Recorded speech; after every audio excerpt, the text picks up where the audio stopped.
Hello and welcome to Fidelity Next on LinkedIn. I'm your host, Emily ANONUEVO. Thanks so much for joining us today. Over the last 3 years, we've seen our work environments truly evolve. Fast forward to present day, and companies around the world are leading the charge as they adopt extraordinary changes in the way we work. Changes that truly encourage flexibility and productivity and position us to be successful in ways unique to us. It's a work evolution that Fidelity Canada is a key part of as we embrace a new dynamic way of working that offers our employees a balanced, flexible, and supportive working environment. And here to explain how Fidelity is embracing dynamic working is Senior Vice President of Human Resources, Diana Godfrey. Diana, thank you so much for being here today. Thanks for having me, Emily. I'm actually really happy to be sitting down with you today. First of all, in person, lovely to see you face to face in our beautiful studio. But this is such a great topic because obviously work and our work environments have truly changed over the last 3 years. So before we get to the actual changes in our office place, let's touch upon 3 years ago when the pandemic hit. What major changes did you see in our work environment? And how did Fidelity handle all those changes in the first few months? You know, it's a great question. I'd say the first day was instrumental. So we left on a Thursday night to go home and, test working from home on the Friday. And then we called all the employees and said, don't come back. I thought we'd be out for a couple of weeks. Fast forward, we were out for 2.5 years. We had some false starts in trying to come back. We had a handful of employees holding down the fort and managing the work that has to be done in the office, and everybody else worked from home. So we had to deploy technology. We had to ensure people had the right setups, internet capabilities, that they had office furniture that allowed them to work easily. It was, just a really, really I don't even know how to describe it. We had such an enormous change in such a short period of time, and we were really responsive, and everybody stepped up to the plate in a way that we'd never had to do before, and our clients didn't suffer. And we wanted to ensure that they were, first and foremost in our thoughts, but we wanted to ensure our employees were okay. That's really what we focused on. Absolutely. And funny enough, everybody thought it was only going to last a few weeks, right? It's incredible. The change, like you said, was so fast and so rapid. And you've been in this business a long time here at Fidelity for over 20 years. Have you ever seen something like this before? No. So, I remember SARS, so that dates me a little. I was actually quarantined during SARS because my daughter had had surgery at the hospital where the second outbreak was. That was a 10-day stay-at-home quarantine, and SARS came and went relatively quickly. This was not something we'd anticipated, and we had to write a new playbook for it. Absolutely. But at the same time, there was always a plan to get people back into the office space if that's what they wanted. What major changes and what sort of main feedback did you hear from Fidelity employees before we came back into the office space? I'd say the primary concern was safety. And that was at the forefront of everything that we did. We're a conservative company by nature, just, by virtue of the business that we're in.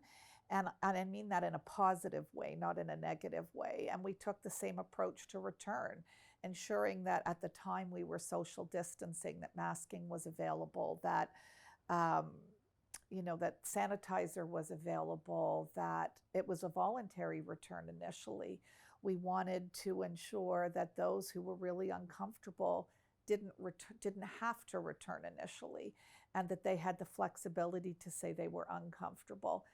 Again, as long as it worked for our customers, for each other, and for the organization, we were good to go. So big and small changes definitely had to occur before everybody physically could come back to the office, right, and a new dynamic working environment came to be. Diana, explain what this whole concept of dynamic working is all about. Yeah, I'm really excited. So, the first thing I would say is I tend to describe it as the unintended positive consequences of COVID demonstrated to the organization that we could have a flexible work environment. So dynamic working is our tagline, if you will, for a flexible workspace or hybrid working environment.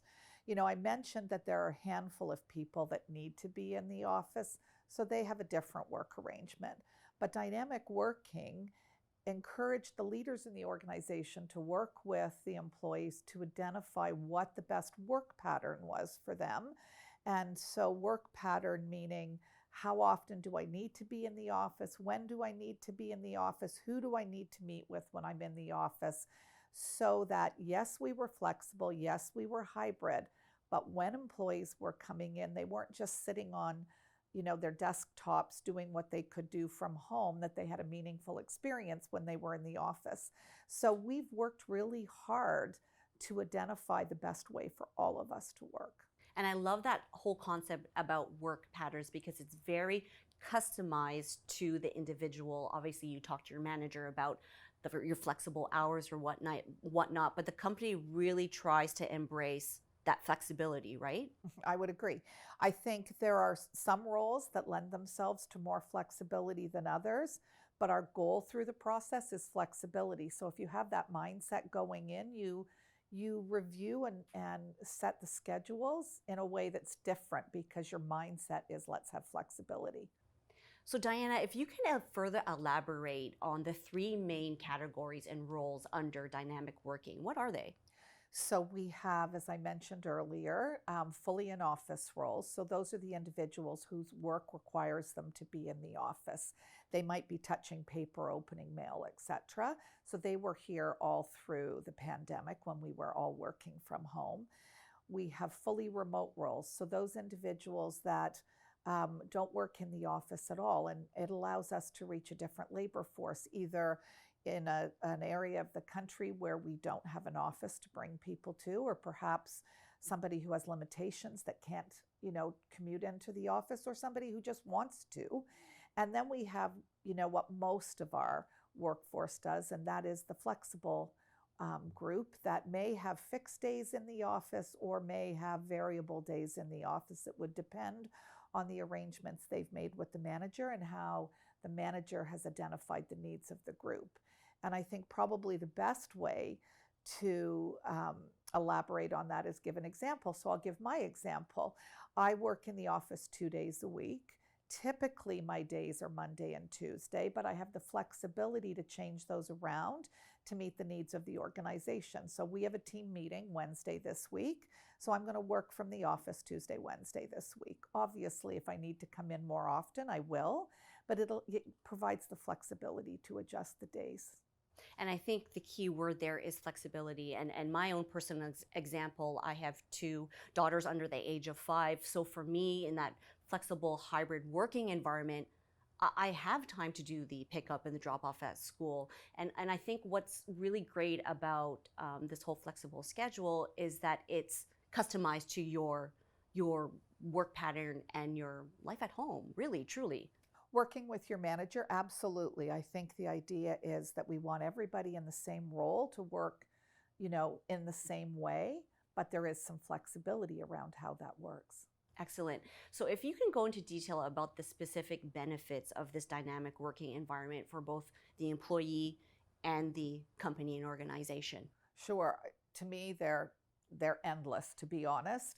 I think that it has provided us with the opportunity to have meaningful exchanges in the office. So what we don't want to do is have people that are working in hybrid roles coming in and doing the same work that they would do at home.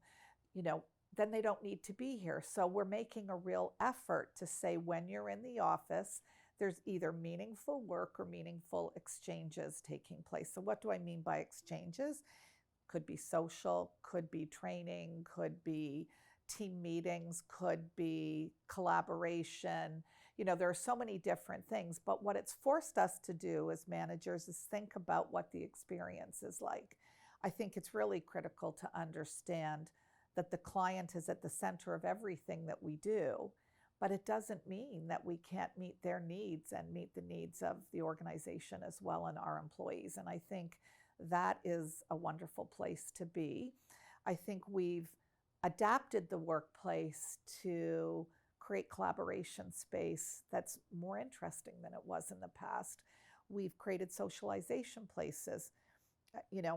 did I ever think we'd have a ping pong table, a foosball table, a library? Because, some people want quiet time when they have a break. They don't want personal interaction if they've been doing meetings all day. So I think what we've done is recognize that everybody's different and created spaces that work for everybody.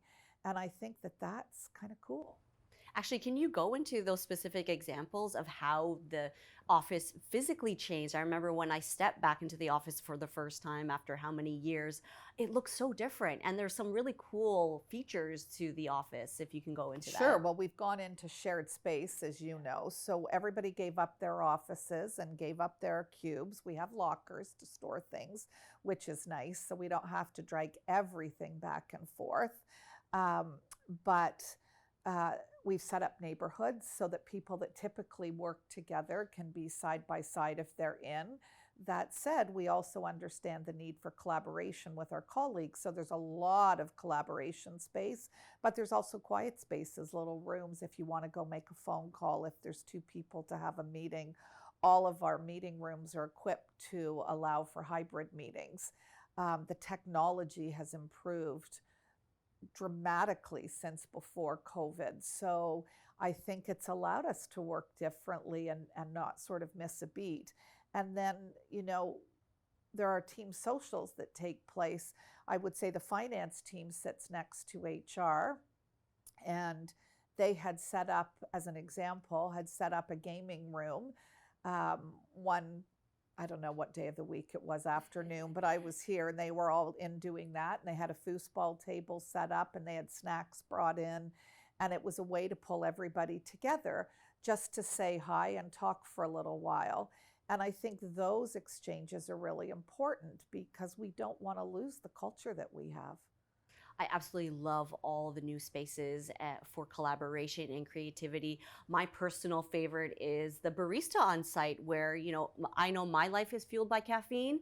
So whenever I have a moment to visit the barista, we have coffee on site, which is really neat. It is great. And I have London fog. So it's not just Yeah. coffee, there's tea drinkers.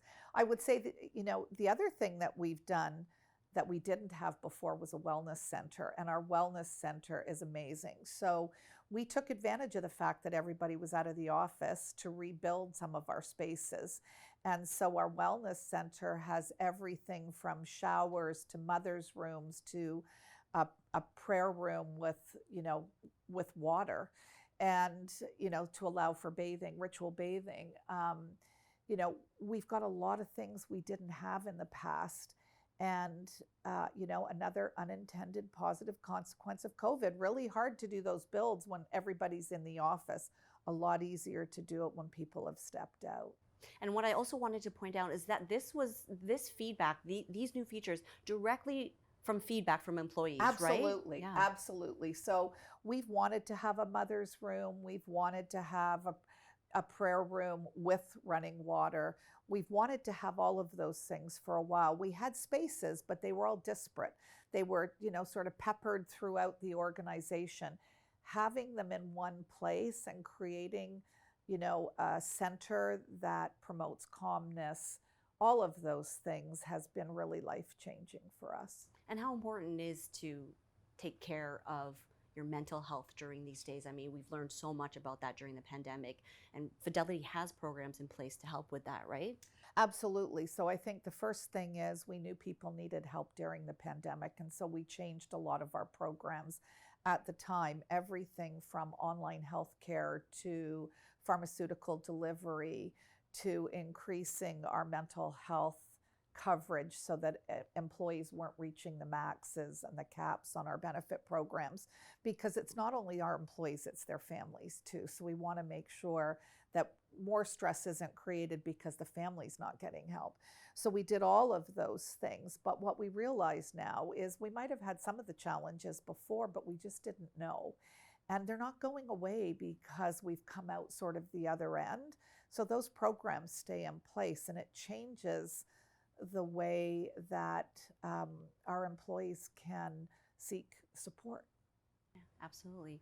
And lastly, Diana, what do you see in terms of the future of dynamic working and the changes, that it's going to evolve into? You know, I think what's really exciting about this whole thing is it's an evolution. So it's well and good to put a program in place and change a work environment, but it's not static. It's not, we stay status quo. We continue to evaluate whether it's working. We continue to evaluate whether it's meeting our clients' needs, whether our culture's been impacted.